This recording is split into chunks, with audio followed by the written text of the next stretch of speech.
15, 18-0 run, I believe, and you can't do that with a championship team on the other side. Raptors' first timeout is called at 7-0 in the run. Boogie, a big part of it. They were 3 for 4 from the floor when Cousins got a touch. Klay Thompson, so instrumental in that run before he got hurt later in the game, scoring or assisting on 13 of the 18 points scored in the run. When you come to a timeout after a couple runs like that, and everybody's involved, whether they're scoring or setting screens or making the assist or whatever the case is, everybody feels good, and the vibe is just solid. Second timeout called at 14-0 in the run, and the Warriors just kept going. Cousins, the nice feed to Klay. 16-0, next possession, it's Iggy finding Draymond. Warriors open the third on an 18-0 run, go on to outscore the Raptors 34-21 in the third and win 109-104. They were down by 5 at the half, but that run was the second longest by any team to start a half in an NBA Finals game since the merger back in 76-77 season. The Raptors end up going over 6 minutes, unbelievably, without scoring, going 0 for 8 from the field. Jay? Hannah, DeMarcus Cousins had himself a game starting despite the Warriors having a minus 20-point differential in 33 minutes with Cousins on the floor this postseason. But that would improve in game 2. Bruce Bourne, when you saw DeMarcus start doing his thing, what were you thinking? I was thinking what a luxury it is to have someone that knows the game well enough to get others involved. It's not just about what Boogie does down low, but he can be such an anchor and create double teams and mismatch situations, and he can put the ball on the floor as we see here. 11 points, 10 boards, 6 assists, 28 minutes. He was a force on defense, blocking Pascal Siakam, and he kept forcing things. Kept his length was what you want for the bigs. Get your hands up. Don't block every shot. Just put your hands up. It creates more of a difficult shot for the opponent. He clogged the paint. And back to the passing, Jay. Oh, my goodness. You could not have scripted this with him anywhere else except with Golden State. Sean Livingston, the beneficiary there. Klay Thompson again. Cousins playing well. Sat down with Scott Van Pelt after the game, was asked, how is he feeling?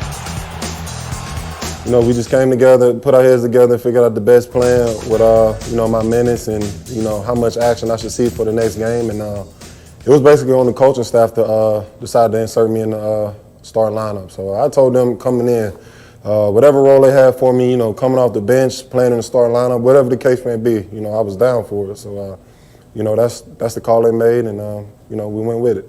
I'm not scared of any moment. I fear no moment. I've been through the worst of the worst throughout my life. So at the end of the day, this is basketball, and it's something I love to do. So when that ball goes up, I'm going to leave it all between the lines. And in the end, the play of the game. 26 seconds left. You see them defending Steph Curry, not fouling. Curry off balance, throws a pick-6 pass across, but Sean Livingston gets a hold of it instead of Kawhi Leonard. And Iggy has all the time in the world.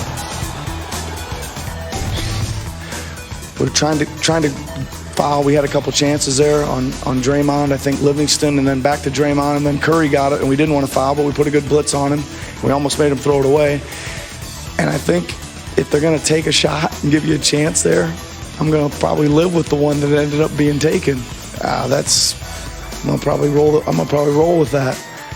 We should have fouled before that, but like I said, he misses that. We call timeout. We go down with a chance to win the ball game. Unbelievably somehow. Only he doesn't miss. The former Finals MVP had so much time wide open. Steph said it was disrespectful defense. And the Warriors win by a final of 109-104. Draymond after the win. When you're going in, into the half down 5, we know we can cover that in 10 seconds. So our mindset was great coming out the half, and, DeMarcus was big to start the half. Obviously, third quarters have been great for us. Game 1, couldn't get over the hump, but tonight was a different story because of our defense, and everybody contributed to that. It's just that third quarter, I feel like it just really killed us, you know what I mean? 18-0 run, we can't score no baskets, you're not going to win no game.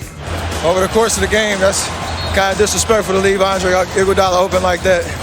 With the game on the line, he's made big shots like that before, and he got it done tonight.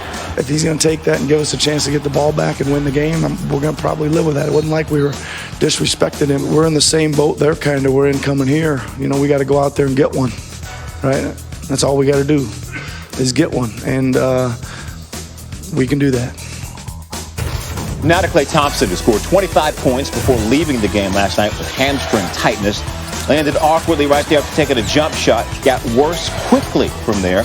Klay left the game, did not return. His status for Game 3 Wednesday unknown at the moment. Here's more from Steve Kerr. Klay said he'll be fine, but, you know, Klay could be half dead and he'd say, so we'll see. You know, he pulled his hamstring. He thinks it's minor. So I don't know what that means going forward. That's what you say. Coach, I'm good. I can go. I can do this. Yeah. Never missed a playoff game. No. Yep. No. We could be looking at Game 3, though, in Oakland with no Kevin Durant, no Klay Thompson, as we bring Bruce Bowen back in here. If you're the Warriors and you don't have those guys, how are you making up for that absence offensively? It's their motto. Strength in numbers. Someone else is going to step up some way, shape, or form. And that's what happens with this Golden State team. When KD went down, everybody was talking about what you're losing as far as the scoring ability and what he does as far as an anchor on that offense. But then you look at what Boogie did during the course of coming out and having such a huge impact. Now, so many people talk about Boogie and his issues in Sacramento. He didn't have the talent he has in Golden State. So now you're starting to see a high-level, high IQ basketball player performing at the highest stage. And that's where it all starts and ends with when you talk about someone being able to come out and being ready for the moment. He said he didn't care whether he came off the bench or if he started. He just wants to play to help this team. But he did want his teammates to believe in him and his coach, and certainly they demonstrated that by giving him the start. He plays 28 minutes. Now, there's a guy, this is going to be his 5th career playoff game on Wednesday. He doesn't have that big game experience, and he hasn't been able to play a lot because of the injury. So if they continue to run the offense through him, do you anticipate any kind of physical issues? I don't see any physical issues happening because now if Klay doesn't play, I know it's a lot of ifs we're talking about, but you still have the 2-time MVP and Steph Curry out there on the floor. You have players on that squad who are great at their roles, and all Steve Kerr wants them to do is star in your role, do what you're supposed to do, and we'll see what happens after that. Think we'll see more box and one from the Raptors? Oh, no, that will be next real quick. A little high school defense that we saw there in the second half after he went down.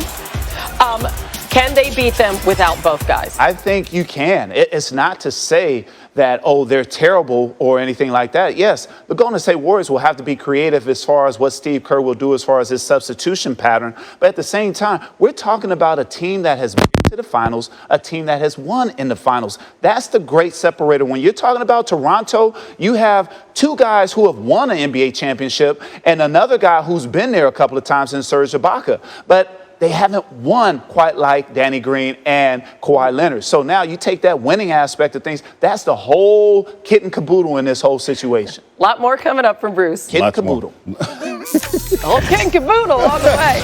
Only you. Can't wait. Much more from the NBA Finals on the way. While Stephen A. Smith says Boogie and another unlikely Warrior were the stars of Game 2. Plus, with a Gronk-sized hole at tight end, how will New England replace their Pro Bowl star? We will ask a former Patriots Super Bowl champion next on SportsCenter.